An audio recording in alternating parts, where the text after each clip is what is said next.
Did you ever want to give up? Did you ever think of giving up? Oh, there were moments where it was pretty tough. There have been moments, but no, I don't think so. I don't think so. The first year or two was the hardest. And there was no personal computer in 1975. It's Right. It's very hard to believe. Well, that's why we made one. Yeah. We made one because we wanted one, and there wasn't one, so we had to make one. Did you know that when you made the personal computer, though, that this will become a major industry? I mean, did you know like this? No. It took about a year before we started to sense it. I had a partner named Steve Wozniak, who's a brilliant guy, and he did most of the engineering on the original Apple I and the Apple II. And after about a year, we showed it to we just made it for ourselves, and we showed it to our friends, and they all wanted one. And so we were busy making these computers by hand for our friends, and it was taking all of our life. All of our spare time. And so we decided we better manufacture 100 of these to get, so that we can not have to spend the rest of our lives making them for our friends. And that's how we got into this. We didn't think about starting a company. We were just doing it for ourselves, and then our friends, and then the circle got bigger and bigger and bigger. Now there's 25 million people. So you were having fun? Oh, yeah. We've always had fun doing this.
So many young people are aspiring to become, startup venture, venture companies and emulate something like Apple for themselves.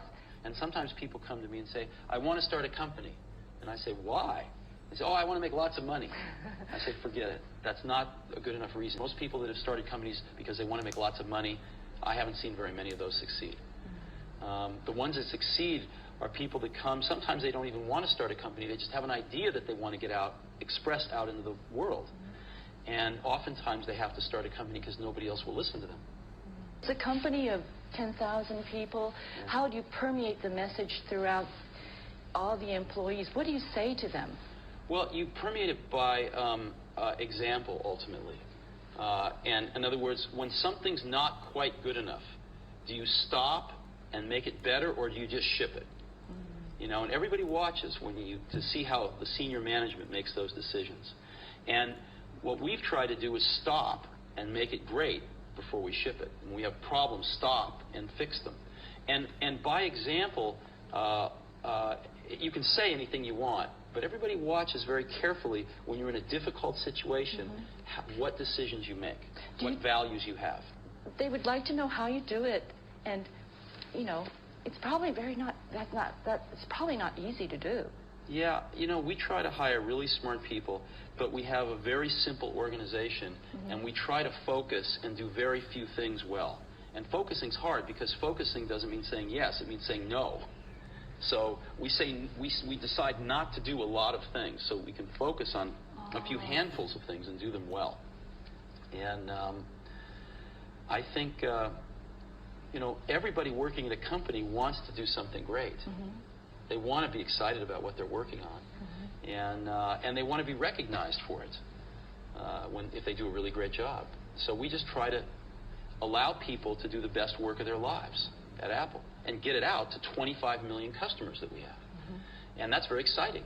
And when you're working on something, and if this works out, up to 25 million people are going to use this. It's very motivating.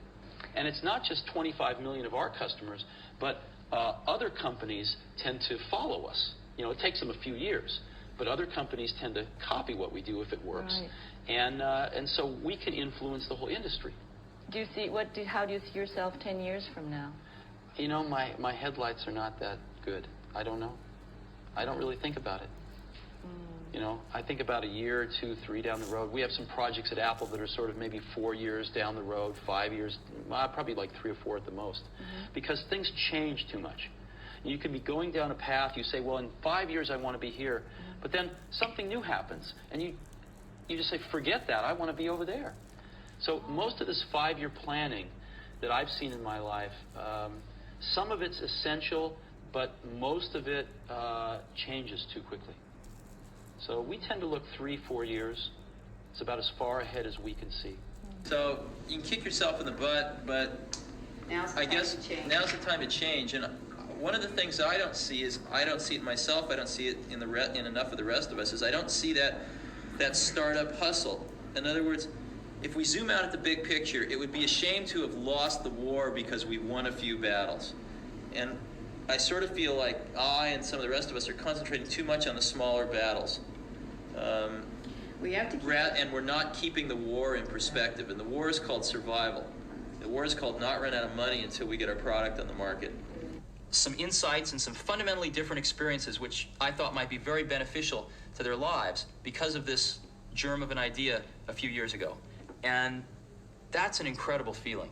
To know that you had something to do with it, A, and B, to know it can be done. To know that you can plant something in the world and it'll grow and change the world ever so slightly. Whether Next can be a viable business is something only time will tell. But Steve Jobs' passionate commitment to his vision is clear. And his certainty that it can be achieved and is worth achieving is a conviction to be observed in all successful entrepreneurs.